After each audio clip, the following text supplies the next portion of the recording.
Unconventional. You're such a fool, That's honestly. what we are.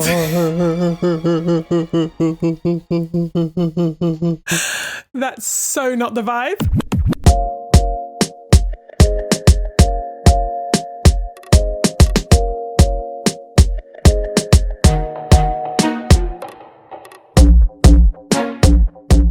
Jade Johnson. Yes, Anson Henry. Do you like burritos? Well, only if they're not laced with Nandrolone. Yo. This is crazy. Just sprinkle a bit of Nandrolone on that burrito for me. Do you want some Nandrolone with that? Yeah, you know that's the way.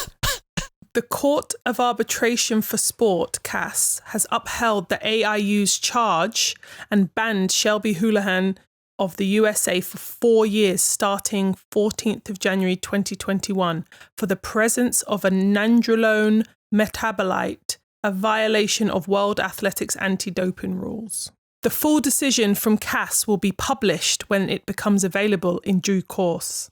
Official announcement from the Athletics Integrity Unit. I mean, the hard thing is, because I feel bad to be so judgmental if someone didn't do it. And the thing is, you know, you're in that situation and you're like, it could only be the burrito meat. But, you know, from the outside, and she knows it as well. It sounds like the most ridiculous thing. Ridiculous. But imagine if you really didn't do it. I know. I don't know, anyway. Well, after the first time Christian got the violation and he got off, he said put this video on YouTube basically explaining exactly what happened, how the AIU messed up, and the video got removed. Her video is still up on YouTube. She ended up getting another test done, I think from her hair follicles or something like that, saying that she couldn't have been taking it for an extended period of time. It was Why obvious. do you need to take Nandrolone for an extended period of time? I have no idea. I feel like everyone's heard the word Nandrolone. I don't know exactly what it does. She said she ain't never heard of it, like you said, which is a little odd. But anyways, she said she had some follicle tests, so it proved that she hadn't been taking it for an extended period of time. And also, she took a lie detector test. And I guess she passed the lie detector test. But she's still able to at least plead her case. And the video's still up. Christian's got removed. Can you imagine if Christian Coleman came out talking about how he got a positive test because he ate a bad burrito? You already know what that response would have been like. You already know no one's coming to this guy's defense. No one's pulling up articles. No one's researching. No one's banding together trying to help this guy out. There's no way, man. I don't understand. I felt bad for her. But I think it's messed up. Everyone's defending her, yeah.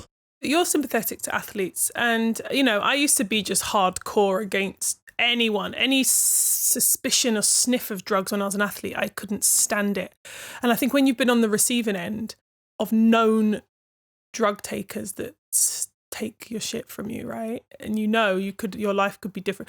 You know, now this is what you're thinking as the athlete doing it. I mean, now I can look back in hindsight and it's just what it is, right? And actually I wouldn't be who I am or where I am if I maybe would have won those medals that I worked for. But when have you ever heard of someone being like, yeah, you know what? Hands up, guys. It was me. All right, I'll take my 4-year ban or my 2-year ban. Who does that? No, there's 0% of people. I remember the long jumper Maureen Maggie from Brazil who went on to win the bloody gold medal at Beijing. And I saw her doing some things in training. I just knew she was taking drugs, right? She tested positive? Yes. I mean, she did a couple competitions back to back to back, 3 days apart that were so ridiculous. One competition, 3 days later, did another competition, 3 days later, did another competition. I was at that third competition in Hania in Greece. And I remember John and I, my coach, we were warming up in the warm-up area and this chick's doing 45-meter bounding to warm up. Just hear this. If you're a jumper, like 50-meter bounding is what you do in like winter training, in the depth of winter. But in my head, I'm like, you just did a competition jump 7 meters. You did another competition jump like 697 or something like that. This was in like 3 days apart. Why do you need to do 45-meter bound? Like really going for it. And I just looked at my coach like, yeah, no. And then she jumped like 7 meters on that competition. This was like beginning of June. At the end of June, about 2 weeks later, we hear that she's basically tested positive for a banned substance. She came out and of course, she's come out and she's like, it wasn't me. It was in my hair removal cream. Whoa. This was her excuse. She said it was in her hair removal cream, dude. Like, so this is the problem. These athletes make it really, really, really, really, really bad for athletes that don't. That it is a mistake or it is in the burrito, but like no one, or it is actually genuinely in the hair removal cream. But I just want to know how many burritos you need to eat. So one burrito, from what you've just said, she ate one burrito, she kept a food diary and that was the only thing that was different in anything that she did.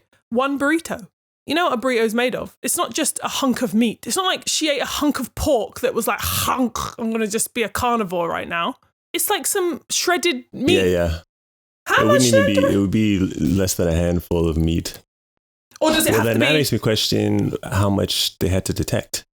Because what if they detected if it's like a real small 4% or some foolishness like that? I don't know what they're doing, but 4 years. I was trying to look, and this is UK anti-doping. So we are like one of the most stringent. We love do a thing by a book. Yeah, you know, one of those ones. This country, man. But anyway, so I got this from ukantidoping.org.uk.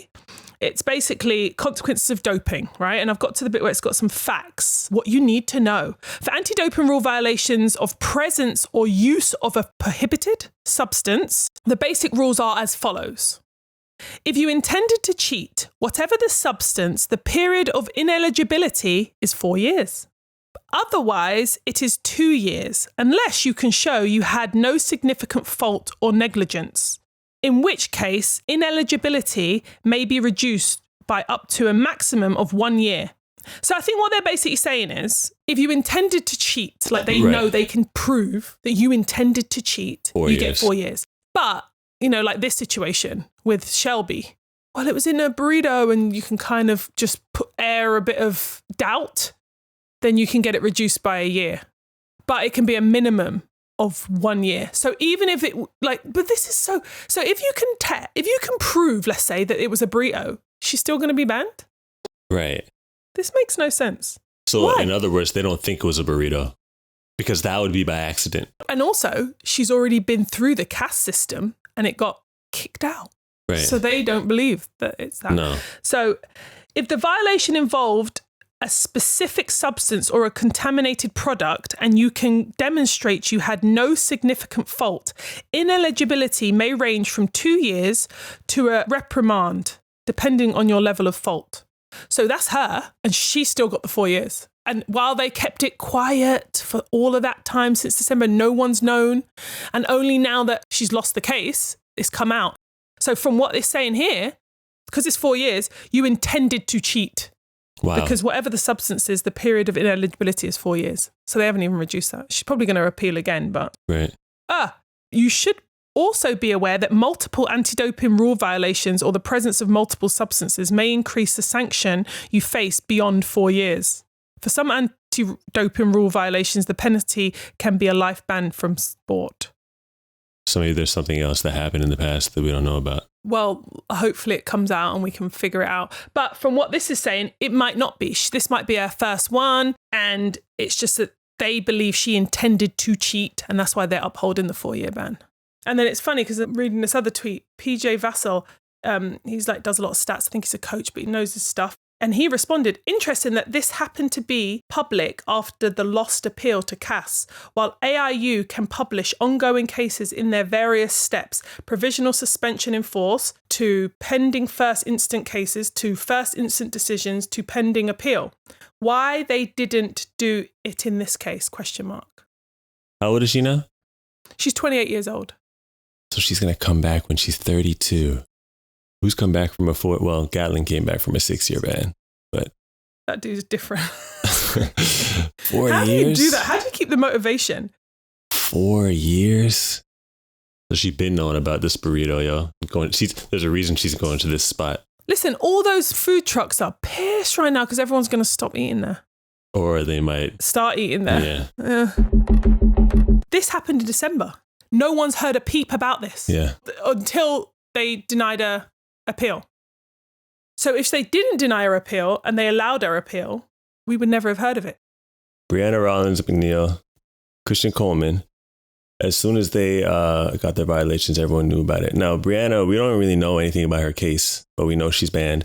Tampering, she tampered with her sample. And that sounds serious. That sounds very serious. But we don't know exactly what happened. We don't know. But the people will just put the headlines, she's suspected of tampering with it, but we don't know. No.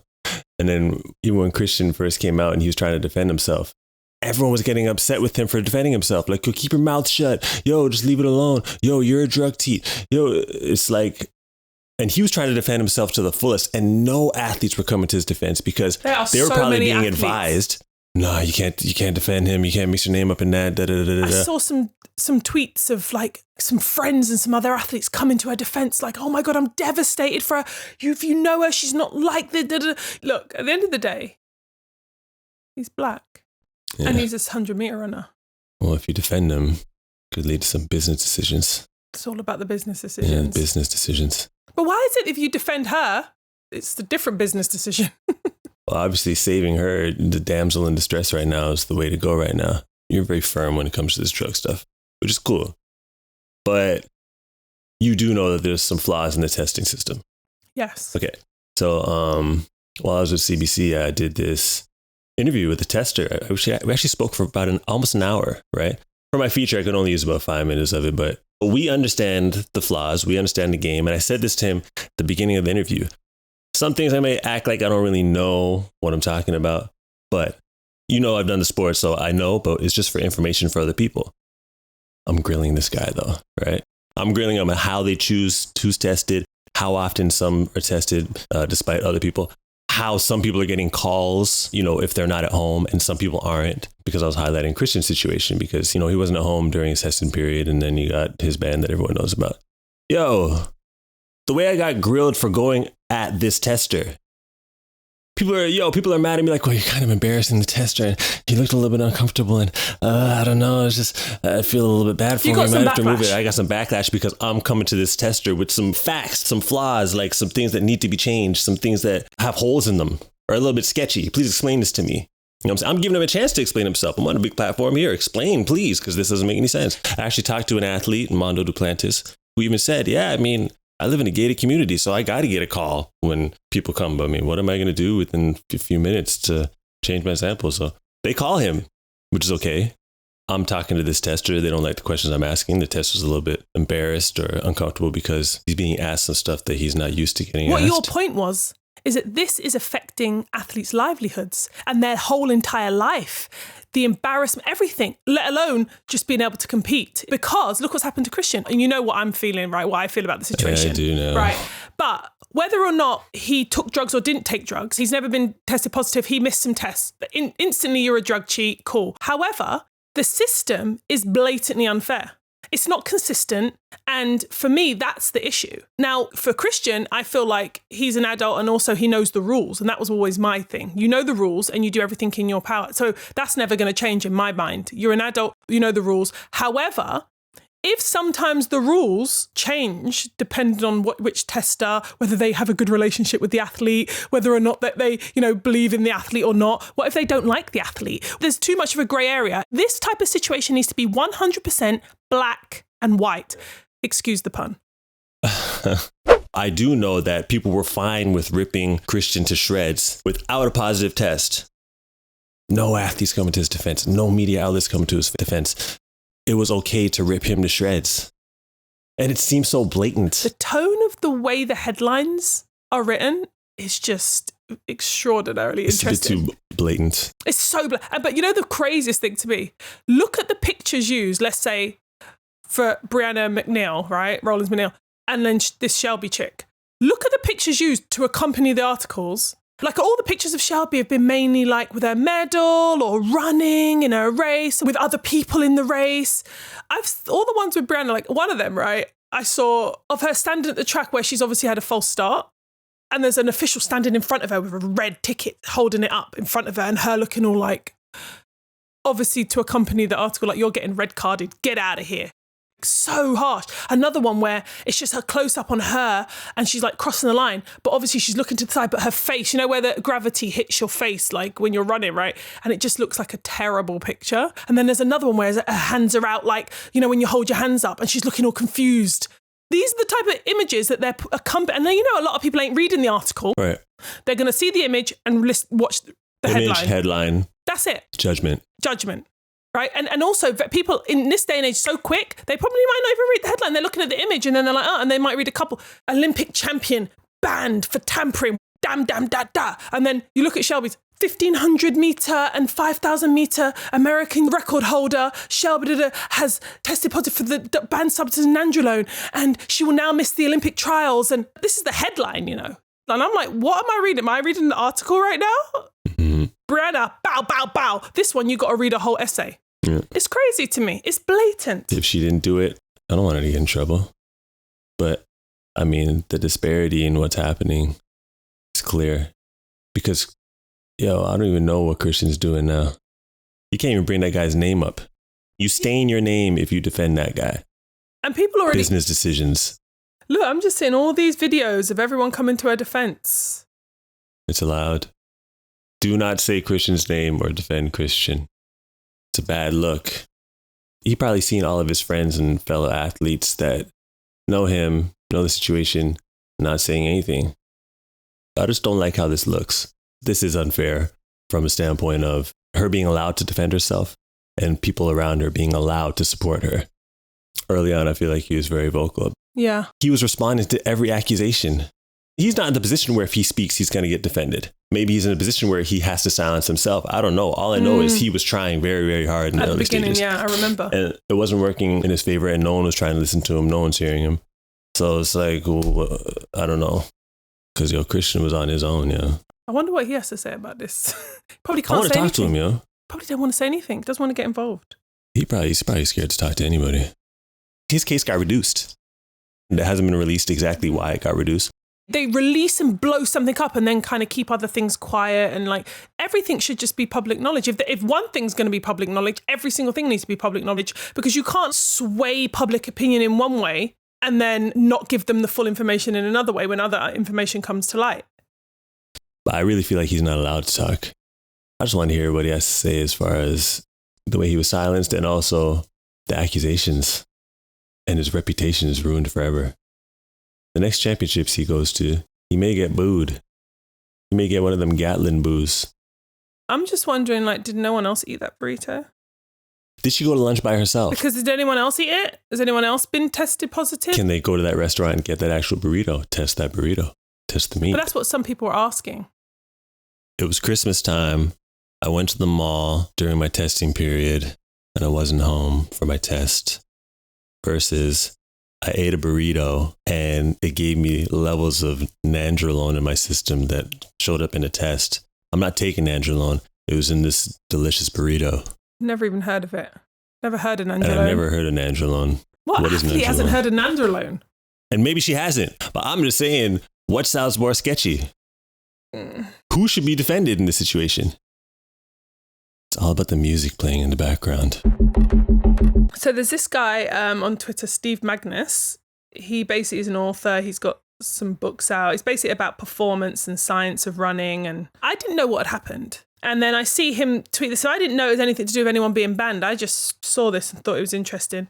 And his tweet says, for the track and field world going crazy right now, here's the relevant study in regards to eating pork, Nandrolone, and testing positive. And another review on the subject detailing a few more studies. So straight away, you're coming out like scientists coming out giving, and I'm just It's funny you say this, because one of my former colleagues sent me an email of this breakdown of the whole meat issue and Nandrolone and this sudden interest in, this is crazy how messed up it is. People are so interested in this whole positive meat testing stuff now and how it could be an issue and what can go wrong, whatnot. No one really understood the whole testing process. If you talk to other people, they would think, Christian was supposed to be someplace for a test. He just didn't go to the test, or the test just showed up and he ran away. But you break down the whole thing for them and people still don't want to listen. But now everyone's researching all this meat stuff and, hey, Anson, look at this article on the meat. It's just crazy. It's crazy how everyone's so interested in defending this girl right now and how something has to be wrong. Something's wrong with this, man. The replies are the best part of Twitter. So to Steve Magnus's tweet about the study and whatever, someone responded and said, if it has been well known for a while, are pro runners advised by coaches and programs on these dangers, right? And then someone responded and said, my thoughts too. Eat only organic, antibiotic-free, hormone-free meat. I mean, this is your whole career. If the tests are truly this sensitive, don't risk it by eating anything other than certified foods. Who is that? I have no is idea. Is it an athlete? You're rich. Listen, I lived in the US.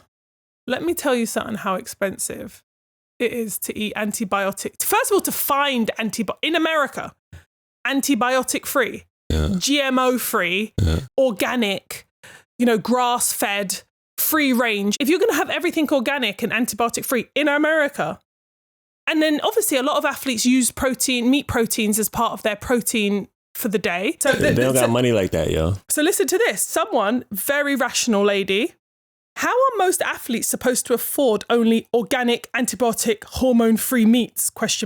Most have trouble paying rent and meeting adequate calorie needs. So I responded and I said, agreed. Food standards around the world differ greatly. In the UK, there are a range of products from basic foods to high quality, usually reasonably priced. In the US, to eat clean organic meat is very expensive. Many athletes won't have the means to do that day in, day out. Now, I had no idea what was going on. When I then realised what these people are talking about, and it was related to obviously this Shelby chick and this whole thing that's happened while we've been I had to get in a couple more little 2 cents worth. Unfortunately, I don't think it's right to give a certain highlight in a way that's positive to her when every other athlete gets it in a negative way. I ain't coming to no one's defence here, and I'm not saying she's definitely taking drugs. I don't know, but be consistent. Shelby is innocent until proven guilty. And everyone else is guilty. Everyone else is guilty, yo. And it comes out before even an appeal happens. Well, we shouldn't say everyone else. We should say seems like all other black athletes. The majority of black athletes are guilty, Bretchen. And I don't care if you don't have a positive test. You missed some tests, so ban and positive. You druggie. You drug addict. Drug addict. A drug addict, yo. Now all of a sudden you're fiend. like, That's what happens, yo. But on the other side, it's, what's up with the system? Do you see what's happening with this meat? Let's research this meat. Let's research everything. Let's make sure. I tried the Whole Foods thing for a while when I was in the States. That was my spot for a little while. That was my spot for a season, yo. It's a real expense. Yeah, that's because you were really feeling like you were going to do good, didn't it? I think I need to save some money to actually put some gas in my car to get to practice, as opposed to eating this lush meat. Yeah, did it make any difference though? Did you perform better? I don't know if it was notably better. Enough to spend that amount of money on it? I don't know if it was notable enough. The amount of chicken you eat, there's no chance you're not going to go homeless if you shop at Whole Foods and buy a chicken there, dude. You are literally... Yeah. It was helping me control my appetite, shopping at Whole Foods. You know what I'm saying? Be rationed a little bit better. Listen, that's the thing. That's the lengths you'll go to as an athlete. You know those ones where you're like, I'm going to be really professional. Everything's going to be like, you get the filtered water only. You get it in the glass bottle because you don't want it in the plastic just in case the chemicals from the plastic are seeped into the bowl. Right, I'm going to do everything clean. Air filter in my room, in my house, so I can all the air I'm breathing is, clean. All my food, organic. Watch how long that lasts. How is it so nitpicky in track and field when it comes to what you eat, science, the testing? All of these things have to be so precise, and you have to make sure you're very precise because this is track and field, but there's no money in it. None. You know how expensive it is to be that nitpicky, to be that precise, to cross all your T's, dot all your I's. Makes no sense. The professional athletes in the big sports are the ones that should be doing all this. They got the money to pay for all this meat. You know what I'm saying? Nitpick on them. Let them go buy all this high-end meat and do all this high-end extra stuff. Like, why are we doing all this, yo? We don't got money like that. Because they don't want to eat a burrito and then get a 4-year ban. And they won't get a ban. They'll get a fine and they'll miss like 1 or 2 games. The most maybe 5 or 6 games. Woo. Let a track athlete miss 5 or 6 meets. 4-year ban? 4 years, And those are prime years, 28 to 32. They're the years. Long distance runners? I don't know. Maybe they can. I've seen a couple lately just still doing their thing. She's going to miss Worlds in Eugene though. That's a big one for her. Especially if she had a chance to win. Well, this is why they're going to just fight the good fight. Fight the good fight. Fight the good fight. You know, it'd be funny if it was possible to do like a video where you ask people about her, and they talk about her in whatever light it is, and her situation, and then ask the same question about Christian and see the shift in their mannerisms and what they say, the words they use, how they classify him. I think it would be interesting to see the disparity. But you already spoke about, just looking at the media, the disparity in how things look, whether it's the pictures or headlines or words used. But the effect it's had on the public, it would be interesting if you bring up Christian's name. Oh, isn't that drug cheat guy? That's the guy that's banned for taking drugs, right? Yeah, that guy. Ask about Shelby. Oh, it's so crazy what happened to her. We got to watch what's in this meet. She's going to miss the Oregon World Championship. She's going to miss the Olympics. Can they get a whole food sponsorship for these athletes? Because they should be eating better meat. This isn't right. I feel so bad for her. Now she's going to miss the games. Now she's going to miss Eugene World Championships. This is crazy. Her life's ruined. I feel so bad. She was crying in the video. And I do feel bad for her. I'm just saying. No, but it's the difference. She's getting supported. Listen, there's a bit, right, in that same thing that you were talking about that you made, which I have to say is I loved that bit of content that you made. With respect. Although, I didn't necessarily agree with you, and we've had some battles. Yeah, we've had some separate rooms of sleeping because of that. Because you're annoying when it comes to with you thinking like that, the balance of what I was saying was fair. Absolutely. I think with a bit of my perspective involved, I think that your argument became a little bit more balanced. Okay, yeah, I'll agree to that. I think it refined it, helped refine it. But it was, there was some blood lost. There was some blood loss. But I think it helped because it made it more receptive for other people. Because really, when you come to the defense of someone who's tested positive, when someone who's black and tested positive for drugs, no one wants to hear it. No one even wants to hear the points. No. It's just, you test positive, drug cheating. I don't really care what else happened. So it allowed people to kind of be like, I can hear the rest of this, because it just leveled out what I was saying a little bit more. My overall stance was the same though, but. Yeah. And that's what I respect. And the thing is, I'm going to be real, I don't like it necessarily, but I always respect the fact that you have always showed, perspective and not just condemned people straight away that get banned for drugs. And you were affected by athletes that have taken drugs. Medals were taken away from you.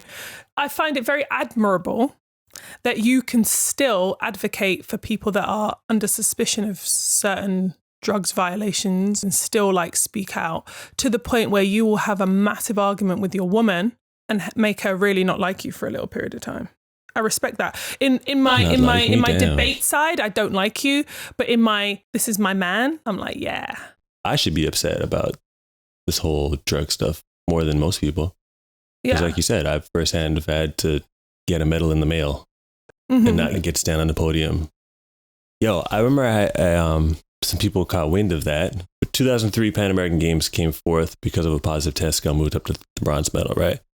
Is this a long story, not short? Yeah, it is a long story, not short. 2003. Damn. We ran a long time ago. 2003. We're kind of old. Pan American Games. Yeah.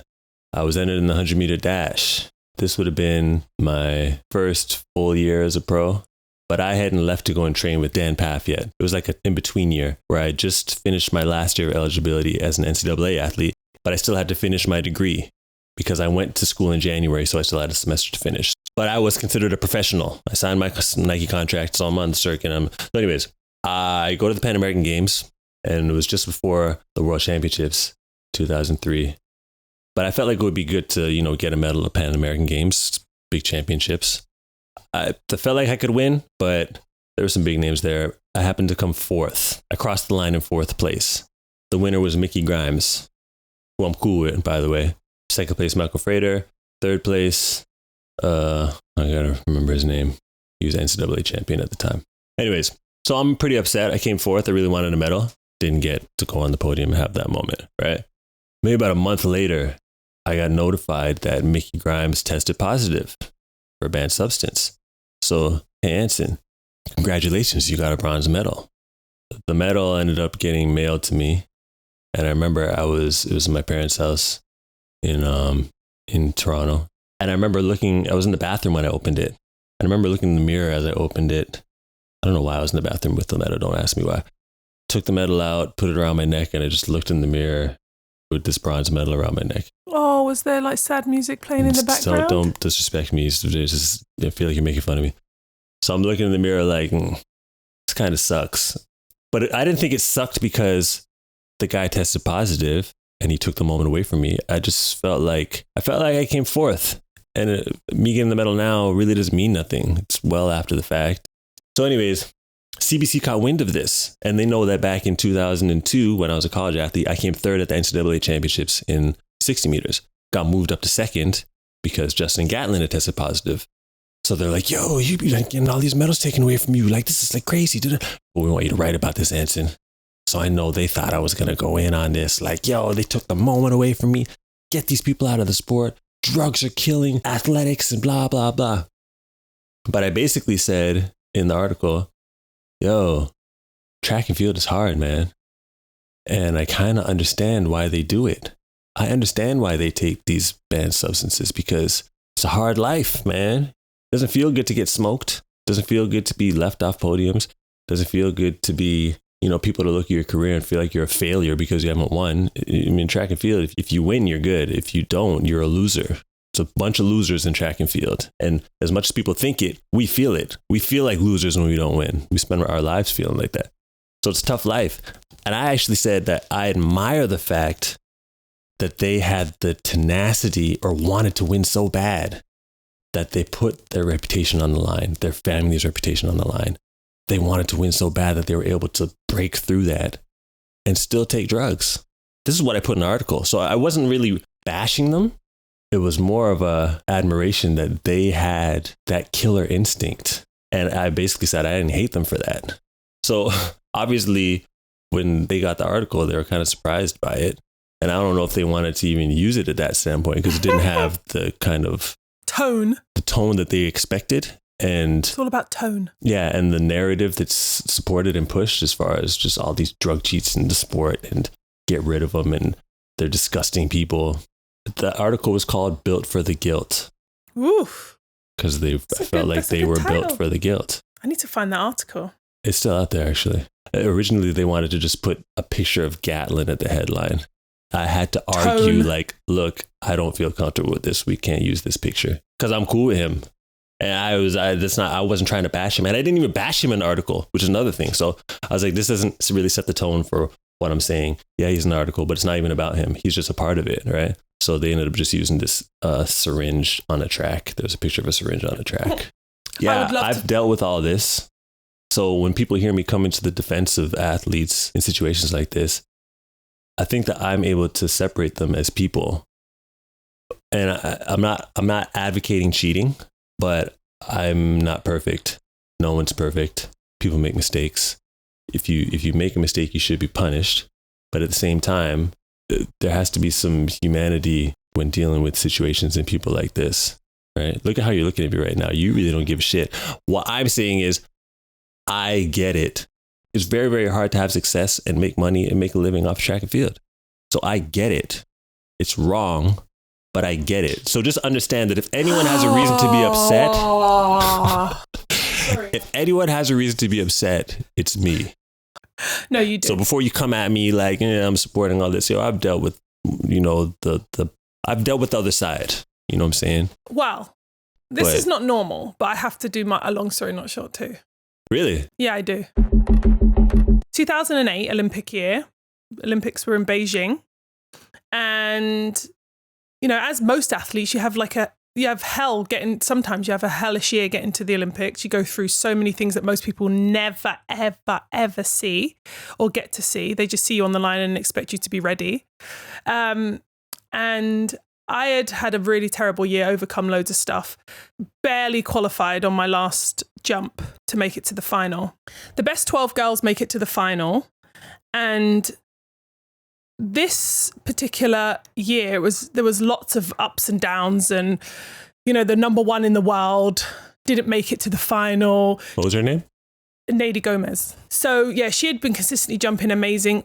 She got the president of Portugal, for her and Nelson Avora, gave them this presidential send-off because she was just really going to win the medal, right? She messed up. She didn't even make the final. I think it was 660 or 663 made it to the final. And there was this young girl from Nigeria who was 13th who didn't make it to the final. This young girl at the time was new to long jump, being 19 years old, probably quite new to the sport, hadn't really heard of her. She jumped like 6:57, 6:59, something like that. Her name, Blessing Okunbare. Mm-hmm. So she doesn't make it to the final. Who does make it to the final is Maureen Maggie, who had just returned from a 2-year drugs ban. Tatiana Lebedeva, who at the time hadn't been involved in any drugs, but she was part of the Russian Federation that I blatantly knew and all of us in the sport knew were doing some stuff. But I had to deal with her in the last Olympics where 3 Russians got the gold, silver and bronze. And you came? I ended up coming in 2004, I ended up coming 7th on the day with a personal best of 680. Highest jump that had ever come the lowest place at the Olympic Games. So I was quite proud of that. But then I got upgraded to 6th when Marion got all of her stuff stripped from her. Marion Jones, yes, Marion Jones. So 2008, I'm in the final. There's a day between the qualifying and the final, so we've got a day's rest. We wake up to the news that one of the girls that had qualified for the final, a Russian, of course, who had just won a medal in the heptathlon earlier in the week, had tested positive after her heptathlon and had been taken out of the final of the long jump. They then asked Blessing Okunbare if she was going to be ready. You know, obviously they want her to go up, but if she's going to be ready, she deserves that place. That's her place, that 12th place. She absolutely said yes, obviously. The next day we come to the final. The first place, Maureen Maggie wins with a jump of like 7:04. Tatiana Lebedeva comes second with a jump of 7:03. Blessing Okunbare comes out, massive PB on one of her jumps and jumps 6:90 and wins the bronze medal. Now, who knows? Now we see Blessing doing, you know, crazy stuff in the 100, the 200. She's one of the top sprinters at the moment this season in the 100 and 200, right? 19-year-old girl would have missed out on that bronze medal that maybe changed or shaped the way that, you know, changed the trajectory of her career. Right. How she was known, the support that she got to then go ahead and go on to be able to move to the US and go and train with whoever it is she trained with. Who knows? But all I'm saying is that would have made a massive difference to her. The funny thing is, since then, when they retested drug tests from years before, Tatiana Lebedeva, she was tested positive. The 2004 Olympic long jump final, Tatiana Lebedeva won the gold, Tatiana Kortova got the silver, and a girl called Simagina, who that year had just come out of the blue, she got the bronze. 3 Russians. They all tested positive on retrospective drug tests. And you were 6th. Yeah. So basically you were a bronze medalist. Well, yeah, I knew this. I knew this on the day. And the crazy thing is, right, this just makes me so sick. The 10-year anniversary, so 2017, it was coming up basically for the 10 years, because after 10 years, all samples get destroyed. So a girl called Anu Bobby George, she got in contact with me. She's an Indian long jumper, one of the, you know, I think the first ever female to win a medal at the World Championships for athletics, right? She won a bronze in 2003. She squeaked you out of a medal. She did. Second to last jump. Yeah, I was 4th. 4th hurts, man. I was having nightmares about that for long. But anyway, at the Olympics, she came 1 place above me. And then a girl called Bronwyn Thompson, she came 4th at that Olympics, right? So really, she's the gold medalist. Bobby George's silver medalist. I should have been the bronze medalist. So coming up to that 10-year anniversary of when they're going to destroy the tests, Bobby George got in contact with me. Her whole entire, federation government was behind backing her to get whoever it is, World Athletics, WADA, whoever, to retest the test before they get destroyed. And all 3 of us were trying with our federations to appeal. They wouldn't do it. They destroyed the tests. Tatiana Kortova, who won the silver medal at the World Championships, I think it was in Helsinki. Tiana Barteletta won the gold, I think. Right. Or was that 2000? 05? Yeah, 05. She got tested positive from that one. Wow.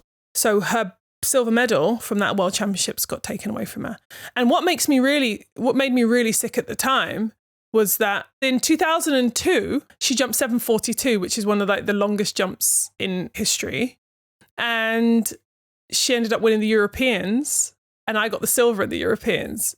But earlier in the year, she jumped the 742. And then in 2003, she got silver medal again at the World Championships to Eunice Barber, who ended up winning gold on home soil in the long jump. And remember, I also came fourth at that World Championships. So she basically robbed me of a gold medal at the Europeans, a bronze medal at the World Championships, and a bronze medal at the Olympic Games. Wow. So that could have changed the whole trajectory of your career. When you're saying all the things that you were saying, I agree. But these things change lives, and these things have massive impacts on people. These things, are really literally stopping people putting food in their child's mouth. Like the difference in what that could have done to someone's life. It was extremely difficult mentally and emotionally to come back. I was bitter and twisted. I really felt bitter and twisted for the longest time. All I'm saying is it's not as simple as what I'm saying, because there are other circumstances that are involved. And now we've also come to realize how terrible the Russian system was, where the government and their federation were so involved in forcing the athletes to take drugs, right? And they say to you, if you do not take the drugs, you're not going to be part of the athletics program. Then you're in, and your whole entire country is based on that system. What are you going to do? Now in hindsight, when I look back, now I've retired, I can look back and be like, because I really hated the Russians. But now I look and I think, well, imagine being in that system. So there's more to it, and it seems, they never looked happy. Are you familiar with the X-Men? Yes. So you're like Magneto and I'm like Charles Xavier, where I'm a little bit more, I look at more of the human side, even though we're dealing with the same struggle. So I'm the bad guy. You're not the bad guy. You're just a lot more militant. You're a bit more cutthroat. You're not the bad guy. You're just more tenacious. Where, hold on. You're defending drug cheats, right? You get to be the good guy, and I am defending the clean athlete, and I get to be the bad guy. Dude, you've got that twisted. Yeah, but you got it twisted. It's just an analogy. Yeah. Would you agree that there should be a degree of punishment? What I will say is this. As difficult as it is to try to get on top of the doping and drug testing and the whole system of doping, for me, I feel like it's a little bit like cops and robbers. The bad guys are always going to be one step ahead. They're just smarter. So I think that that's always going to be the case. Where there's a chance to win and make a lot of money, there's going to be cheats. That people will rob someone on the street for like £5. So when there's hundreds of thousands of pounds, maybe even millions, there's going to be cheats. However, what I think is extremely important is that there needs to be some fairness, and there needs to be consistency, and there needs to be transparency in the drug testing system, and also bring athletes involved so athletes have a say in what works and how this can move forward, so we don't continuously be in these situations where it's kind of one rule for one and one rule for another. I agree with that, Magneto. Sprinkle some Nandrolone on that, Want some Nandrolone with that? Well, I must say I felt bad for her, but I did. You've said that 5 times now? A 4-year ban is too much. I'm sorry. It's way too much. What is that face? You don't think 4 years is too bad? It's just tough. This is what I'm saying. I've got a friend who used to be an athlete when they were younger, stopped being an athlete, decided to still want to go to the gym because they still wanted to just look the part. Those ones, those mans that go in the gym and just do bare bench. Oh, yeah. So he could wear his vest in the summer. Best, you're fresh. Anyway, I didn't see him for years. And then I saw him one time walking down Brixton and I said, Lord have mercy. What happened to you? What drugs are you on, dude? Because you look like the Incredible Hulk right now. He literally looked like the Incredible Hulk. He's like, no. Anyway, I didn't see him again for years. We started chatting years later, and then I said, look, you got to be honest. Like, what are you doing? He's like, all right, listen, I took drugs. Post-career. This is like years after. Yeah. He took drugs, just doing weights, just in that environment, that gym environment where every man's in there just doing some sort of steroids or whatever. So he's speaking to this guy. There was a guy in the gym that he used to be cool with. He's like, yeah, I could get you this. So and he's like, look, I just always wanted to bench like 150 kilos. So he started like dabbling a little bit, right? But he was a bit scared because he felt like he doesn't want his heart to fail and he doesn't want like his little peewee to shrivel up. So he said he only used to take half the dose. So he said he did it for about 6 weeks and he started seeing some crazy performances that he was doing, like the improvements. Then he stopped for a little while.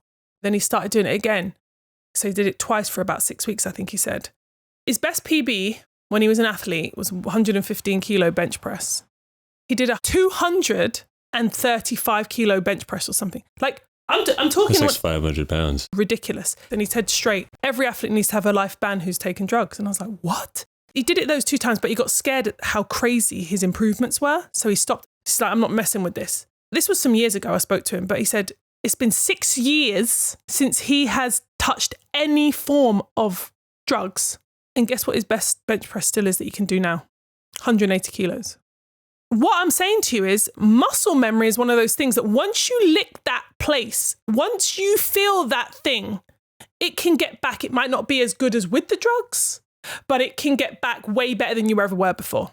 This is my issue. How long does the results last? And for what he's telling me, still to this day, right, he said, yesterday I went and did a 160 kilo bench.